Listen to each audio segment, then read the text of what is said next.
गांव के किनारे एक नेक दिल और मोहब्बत करने वाली बूढ़ी औरत मेरी रहती थी, जो हमेशा दूसरों की मदद करती और इसी वजह से सब उसे अपनी माँ जैसा मानते थे।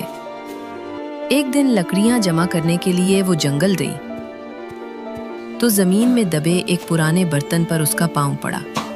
उसने मिट्टी हटाई और ढक्कन खोला तो बर्तन चमकते सोने के सकों से भरा हुआ था। मेरी के दिल में ख्वाब जाग उठे कि अब वो एक शानदार घर और आसाइशों भरी जिंदगी गुजारेगी। मगर बर्तन भारी था।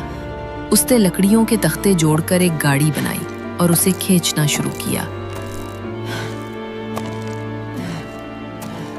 लेकिन रास्ते में जब दोबारा देखा तो सोना चांदी में बदल चुका था।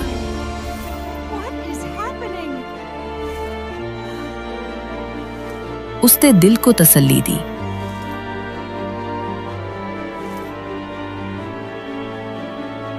मगर आगे जाकर चांदी भी लोहे में ढल गई। मेरी टूट गई और उसकी आंखों में आंसू आ गए। लेकिन कुछ देर बाद उसे एहसास हुआ कि खजाना मिलने से पहले भी वो खुश थी। उसका छोटा सा घर, गांव वालों की मोहब्बत, खाने की चीजें जो वो देते थे और दूसरों की खिदमत करने का सुकून ही उसका असल खजाना था।